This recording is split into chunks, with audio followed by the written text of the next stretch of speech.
Let's say you're teaching an online class and you want to use a whiteboard which is uh, in frame or behind you. One of the best setups that you can achieve is to use multiple cameras, and you can use open source software to switch between them. One of the best ones to use is OBS. If you Google for OBS Studio, you'll find it. Now, assuming that you don't want to bother with extra cameras or extra software, your challenge is going to be how do you get the best use from a one camera setup, no extra software. Um, at times, it is possible that your software is going to fight against you a little bit because it's going to be focused on your face, and anything in the background uh, might be a little bit blurry. And not all cameras are going to autofocus on a whiteboard behind you. So to bring your whiteboard into focus, what you can do is just turn around and show your face, because almost all camera software is going to be constantly focusing on your face. So you can kind of do one of these.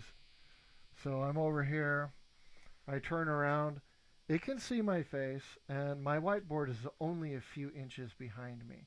So once it finds focus on my face, we're good. I turn around, it's most likely going to maintain that focus. And one thing you can do to kind of trick it if it's still giving you a little bit of trouble is you can print out a picture of a face and just hang that right on your whiteboard. So maybe over here or down here, you'll have a face at just the right distance. And then, you got your back turned and you can start using your whiteboard.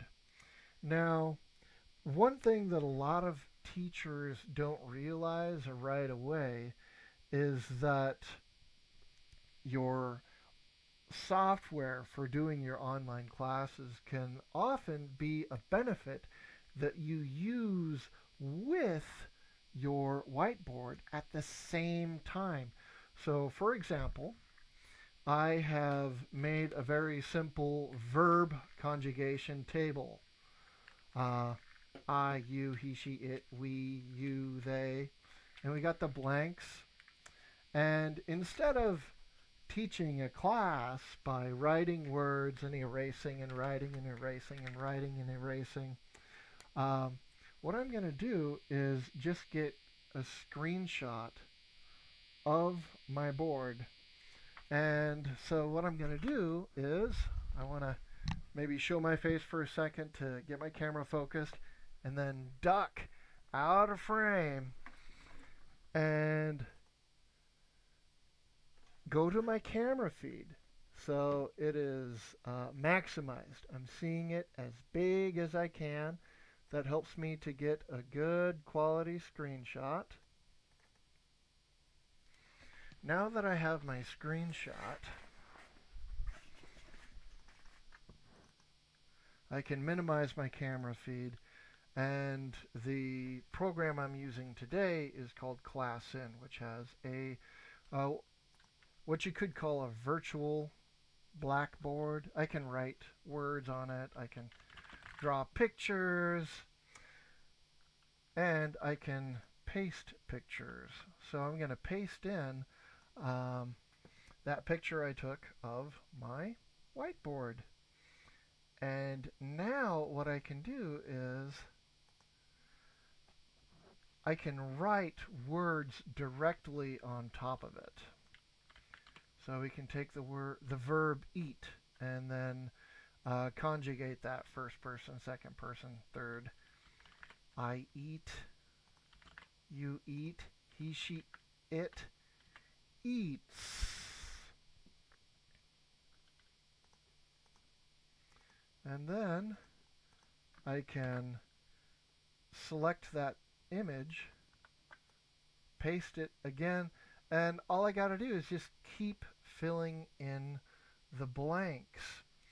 So if you have a lesson where you're going to be using something like a table and you can recycle a lot of the content on your board, then it can pay off really well to use that whiteboard in a virtual manner by writing on top of it using your educational software, just like I did here, where I added these words in.